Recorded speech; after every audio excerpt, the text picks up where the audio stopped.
응? 짠짠, 짠짠. 에. 안녕하세요. 여기 봉천동 솔방울의 작업실입니다.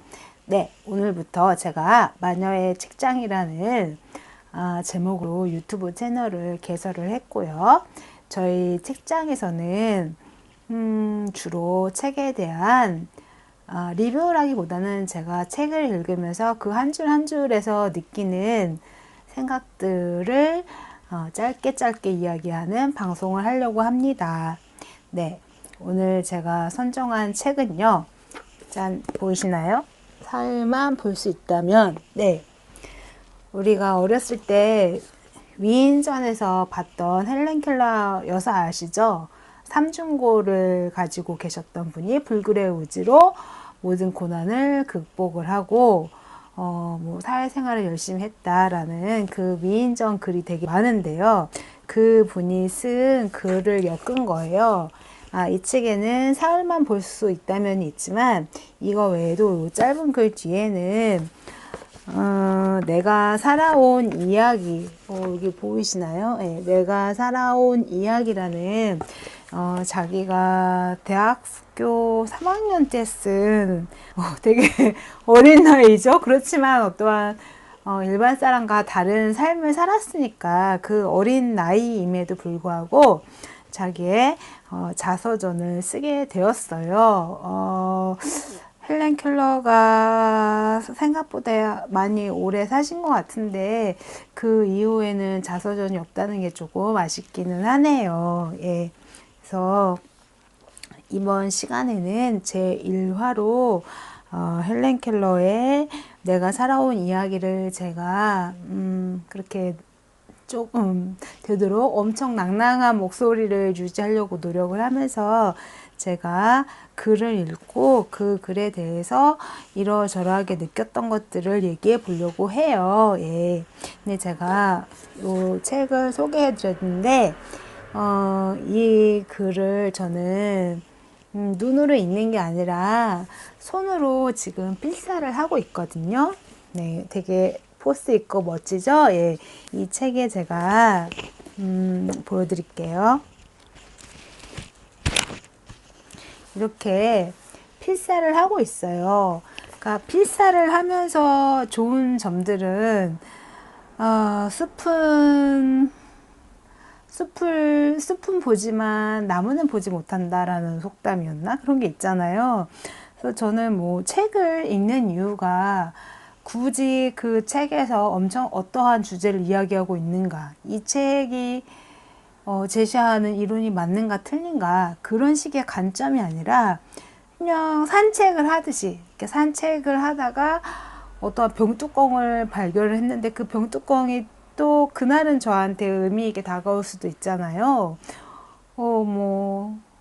빈 병에 뚜껑이 없으면은 만약에 코카콜라 병에 뚜껑이 없으면은 엄청 큰일이 나겠죠. 그런 것처럼 어느 날 갑자기 그냥 산책을 가다가 소소하게 발길에 부딪혔는데 거기에 어떤 의미가 있는 건 아닐까라는 그런 생각을 우리는 산책을 하면서 많이 해요. 그래서 저는 거창하게 이 책은 이런 것이다, 이런 내용을 얘기하고 있다, 그런 것보다는 산책을 하듯이 글을 필사를 해 내려가면서 거기서 제가 조금씩 느꼈던 이야기를 해보려고 합니다.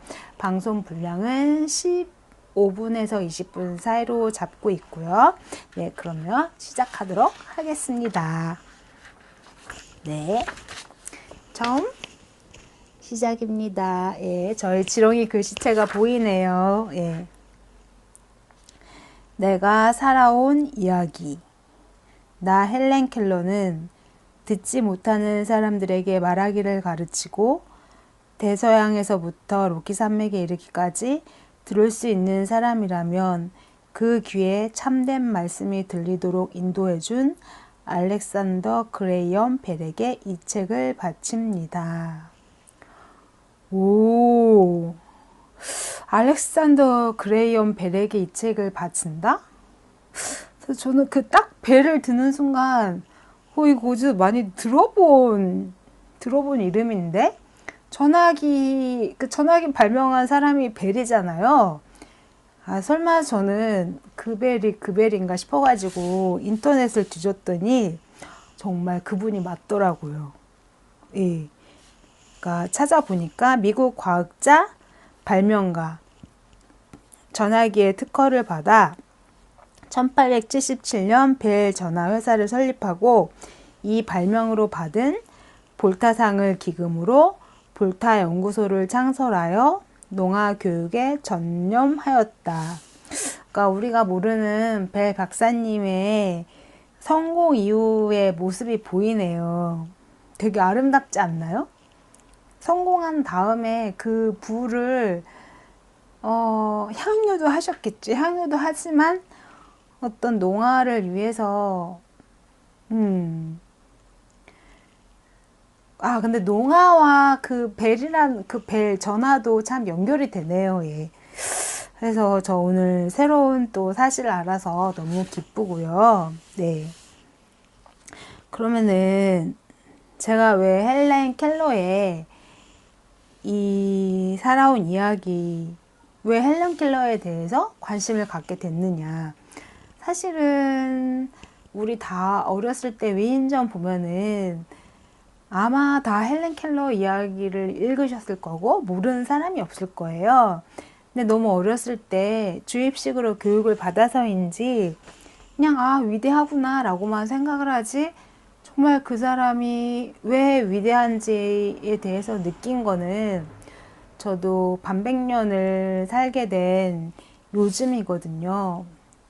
이런 헬렌 켈러가 남긴 글들을 보면 볼수록 정말 이 사람은 연구할 가치가 있다 라는 생각, 굉장히 매력적이다. 지금 만약에 살아계시다면 만나보고 싶다 라는 생각이 드는 분이에요. 그래서 제가 어렸을 때는 헬렌 켈러 얘기하면은 불굴의 인간 정신을 얘기하거든요. 근데 그런 단어 너무 촌스럽잖아요. 저는 불굴의 인간 정신으로 표현하기보다는 차원을 넘은 사람이라고 얘기하고 싶어요. 차원. 그 옛날에 소설, 그러니까 1800년대에 벌써 그런 소설이 나왔더라고요. 그 당시에도 1차원, 2차원, 3차원, 4차원에 대한 개념이 있었나 봐요. 그래서 2차원에 있었던 사각면이 여행을 떠나가지고 3차원 세계에서 자기의 그 평범한 사각형이 입체화된 모습을 보면서 깜짝 놀라고 저런 세계가 있나라고 싶으면서 놀라면서 그 경이로움에 떠는 그런 소설이 있었거든요. 그래서 근데 저는 헬렌 켈러가 그런 것 같아요. 어떤 보이지도 않고 들리지도 않고 말할 수도 없다라는, 정말 이건 어떡할까요? 고립무원의 상태, 던져진 상태에서 세상과 소통을 한 거잖아요. 그래서 저는 그거는 소통이라는 말을 떠나가지고서 그것도 어울리지 않고 이 사람은 차원을 뛰어넘은 사람이다. 그렇게 얘기하고 싶습니다. 예. 그래서 제가 헬렌 켈러의 책을 선정한 이유를 지금 말씀드렸고요. 예, 다시 읽도록 하겠습니다. The Story of My Life. 헬렌이 레드클리프 대학 2학년일 때 영장문 교수 찰스 타운센트 코플런드로부터 그녀가 사는 남다른 세상을 써보라는 권유를 받고 쓰기 시작한 자서전이다. 레이디스 홈 저널이라는 잡지에 연재되기 시작, 편집에 어려움을 겪던 중 이를 딱하게 여긴 친구들이 하버드 대학 영어 강사이자 유스캠피언 챔피언은 편집자로 일하고 있던 존 엘버트 메이시를 소개해줘 무사히 마칠 수 있었다. 그는 헬렌과 직접 이야기를 나누며 작업하기 위해 수와 알파벳까지 배워가며 편집을 도왔고, 이들 연재물을 헬렌이 대학교 3학년이었던 1903년 더블데이 페이지 출판사에서 단행본으로 출간되기에 이르렀다. 저는 사실 요거 보고 조금 의심했어요. 그러니까 자기의 자서전이라고 하면은 자기가 다 온전히 썼을 거라고 사람들은 생각을 하잖아요. 근데 요즘은 독자님들도 영악하니까 대필 작가, 유령 작가, 고스트라이터가 있다는 걸 아시죠? 그래서 저도 분명히 헬렌 켈러가 아무리 뛰어난 지성을 가졌다 할지라도 혼자 할 수 있는 부분이 있고 조력자가 있다라는 생각은 들거든요. 그렇지만 좀 의심을 했어요. 어쩌면 이 사람이 엘버트 메이시라는 사람이 모든 거를 진두지휘를 하고 심하게 얘기를 하면 조작도 할 수 있지 않을까라는 생각을 했는데 그 뒤에 헬렌 켈러의 자서전을 읽으면서 이 사람은 진짜 정말 조력자일 수밖에 없다라는 생각이 들었어요. 이 사람이 창조자가 아니라 헬렌 켈러의 어떠한 단순한 이야기들을 짜집어 가지고서 엄청 거대한 스토리로 만든 게 아니라 헬렌 켈러의 할 수 없는 부분들, 어쩔 수 없는 부분들, 자기의 능력으로 할 수 없는 부분들을 이 사람이 도와줘 가지고서 지금 우리에게 이런 책을 남겨주었다라는 생각이 듭니다. 그거에 대한 저의 생각들은 다음 장을 읽으면서 시작하도록 하겠습니다. 네, 시작입니다. 막상 살아온 이야기를 쓰겠다고 시작은 솔직히 두려움이 앞선다. 금빛 안개와도 같이 내 어린 시절에 드리워진 베일을 벗기려 하니 말 그대로 미신에라도 사로잡힌 듯 망설여지기까지 한다. 자서전을 쓰는 일은 누구에게나 어려운 일임에 틀림이 없다. 내 기억 속에 새겨진 최초의 것이 무엇이었는지 떠올리자니 도대체 어디까지가 사실이고 어디까지가 상상인지 그 둘이 마치 과거와 현재라는 시간의 경계만큼이나 분명치가 않다. 야, 자신의 어린 시절을 이제 자서전이니까 순서적으로 쓸 거 아니에요. 돌아봐야 되잖아요. 근데 이렇게 솔직하면서 기억이라는 거에 대해서 이렇게 정확하게 얘기하면서 시작할 수 있을까요? 만약에 누가 나한테 자서전을 쓰세요 그러면은 저는 이래서 했을 건데 헬렌 켈러는 되게 학구적이면서 감성이 남달랐던 것 같아요. 그리고 되게 섬세했던 것 같아요. 저는 근데 그 삼중고였던 사람이 어떻게 이런 섬세함을 획득했을까 되게 궁금하긴 하거든요. 네, 또 다시 읽겠습니다. 게다가 여자는 흔히 어린 시절의 경험을 자신만의 환상으로 덧칠하곤 하지 않는가. 세상과 마주한 첫 해 인상을 뚜렷하게 기억하는 사람이 몇이나 될까. 나 역시 대개의 기억이란 게 그저 어두운 감옥, 그 그늘 아래에 있는 것만 같을 뿐이다.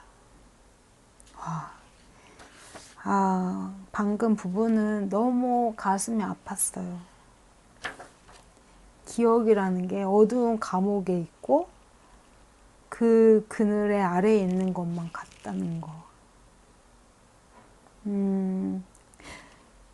근데 이 어두운 감옥은 평생 헬렌 켈러는 어둠 속에 있었잖아요. 근데 헬렌 켈러가 사회활동을 하고 여기저기 돌아다니면서 연설을 했을 때는 저는 거긴 감옥이 아니잖아요. 자유인 거잖아요. 그러니까 어쩌면 어두운 감옥은 그 유명한 설리번 선생님을 만나기 전에 그 상태를 묘사했을 거라고 생각을 합니다. 예, 다시 또 읽겠습니다. 게다가 어린 시절 맛본 기쁨이며 슬픔 또한 시간이 갈수록 빛이 바라며 무언가 처음 배울 때의 감격 또한 뒤를 이어 다른 걸 발견했을 때의 흥분에 밀려 쓰러지고 만다. 그러므로 살아온 이야기를 줄줄이 늘어놓기만 하면 자칫 독자를 지루하게 만드는 게 아닐까 싶어. 그중 가장 재미있고 중요하다고 여겨지는 일련의 에피소드만을 소개할 생각이다. 1880년 6월 27일 나는 엘라베마주 북부의 소도시 터스컨비아에서 태어났다. 그쵸, 항상 시작은 그렇죠. 무슨 연도, 언제, 몇 월 며칠, 어디서 태어났다. 네. 자서전에는 이게 없으면 안 되겠죠. 네. 또 읽겠습니다. 증조 할아버지 캐스퍼 켈러는 스위스 태생으로 미국에 이민 와서 메릴랜드에 정착하였다. 스위스에 사시던 조상 가운데 취리히에서 최초로 농아를 가르친 선생님이 한 분 계시다. 그분이 농아 교육에 관한 책도 쓰셨다고 한다. 어느 집안인들 조상 중에 노예들을 부리면서 떵떵거리던 왕이 없었겠으며 또 왕을 모시던 노예가 없었겠느냐마는 그렇다 하더라도 이건 정말이지 보기 드문 우연의 일치라고 하지 않을 수 없다. 진짜 신기하지 않나요? 헬렌 켈러가 농아였잖아요. 근데 조상 중에 농아를 가르친 선생님이 계셨대요. 이게 우연의 일치라고도 사람들은 얘기하지만 저는 항상 이게 삶의 고리, 삶의 신비라고 생각을 하거든요. 알 수 없는 무언가의 존재가 계속 언젠가는 영향을 미친다라는 생각이 들어요. 그 조상 중에 농아를 가르친 선생님이 있었기 때문에 뭔가 불교를 치면은 보은이라고 해야 되나요? 그런 것처럼 그런 것이 돌고 돌아 헬렌 켈러가 설리반 선생님이라는 훌륭한 선생님을, 자신을 빛으로 이끈 선생님을 만날 수 있게 된 논리적으로는 설명할 수 없는 고리가 되지 않았을까라는 생각이 듭니다. 예, 그러면은 또 읽겠습니다. 캐스퍼 켈러의 아들, 그러니까 내 할아버지는 엘라베마의 광활한 땅을 상속받아 마침내 그곳에 정착하셨다. 나는 할아버지께서 1년에 한 차례씩 농장에서 쓸 물품을 구입하러 터스컨비아에서 필라델피아까지 말을 타고 대신 이야기며 또 할아버지가 여행하는 동안 보고 들은 흥미진진한 사건들을 가족들에게 써보낸 편지 내용, 고모가 그 편지를 간직하고 있었다를 들으며 지냈다. 네. 참 사람들은 신기해요. 조상의 이야기를 이렇게 삼중고인 헬렌 켈러한테도 그렇게 애써서 전하는 거 보면은 생명이란 무엇인가, 삶의 연속이란 무엇인가, 그런 거에 대해서 생각하게 되고, 이렇게 되게 헬렌 켈러가 그 자기를 도와준 조력자와 만나서 자신의 자서전을 쓰잖아요. 근데 이런 거 보면은 창세기 첫 줄에 나오는 것처럼 창세기가 아니군요. 예. 레위기인가? 예. 성경책 보면 레위기 보면은 누가 누구를 낳고 계속 끊임없이 그 되게 재미없게 반복되는 것들이 있거든요. 그런 부분들처럼 누가 누구를 낳아서 어떻게 해서 내가 이렇게 살았어, 이거를 쭉 썼는데, 제가 요즘 시합평에 가는데 시합평 선생님이 맹인들을 대상으로 전에 시합평회를 했는데 약간 놀라웠던 점들이 그분들이 기억력이 되게 좋다는 거예요. 그래서 시를 써서 얘기를 하면은 시를 줄줄이 외워가지고서 선생님이 어떤 부분이 잘못됐다라고 몇 행이 잘못됐다 그러면은 그분들은 시를 이미 다 외운 상태이기 때문에 즉각 알아듣는다고 하더라고요. 그래서 이렇게 조상에 대한 되게 재미없는 이야기까지 헬렌 켈러가 줄줄이 이야기하는 거는 그때 그 시인 선생님이 시각장애인 분들한테 느꼈던 그런 것처럼 어떠한 다른 감각이 발전을 할 수 없으니까 어떤 기억력도 굉장히 뛰어나게 발전할 수 있지 않을까라는 생각을 했습니다. 네. 그 다음에 또 조상님에 대한 이야기가 나오는데 너무 재미가 없어가지고서 예, 건너뛰고요. 그 다음에 이제 조상님 얘기가 끝나고 자기가 태어난 곳에 대해서 얘기를 해요. 예, 여기까지만 얘기를 하고 마치도록 하겠습니다. 나를 암흑의 세계, 볼 수도 들을 수도 말할 수도 없는 어두움 속으로 몰아넣은 바로 그 병에 걸리기까지 나는 커다란 정사각형 방에 하얀 방이 하나 딸린 작은 별채에서 살았다.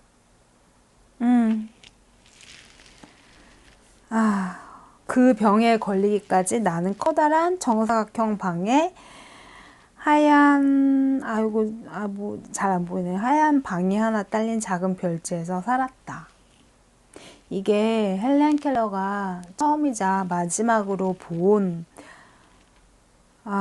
장면 아닐까 합니다. 정사각형 그리고 하얀 들. 이 들은 뭘까요? 제가 쓰는 과정에서 뭔가 잘못 쓴 것 같긴 하네요. 예, 읽겠습니다. 당시 남부에는 본대 가까이에 이런 별채를 짓는 풍습이 있었고 아버지 역시 남북전쟁이 끝나자 별채를 지으셨다. 원래는 다른 데 쓰려고 지은 것이지만 어머니와 결혼하신 후 두 분은 이 별채에서 지내셨다.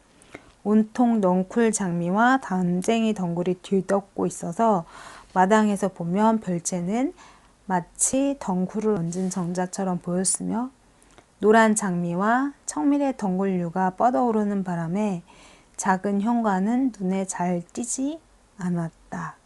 그곳으로 벌새와 꿀벌이 시도 때도 없이 드나들었다. 가족들이 사는 켈러가의 본체는 이 작은 장미 정자로부터 몇 걸음 떨어지지 않았다.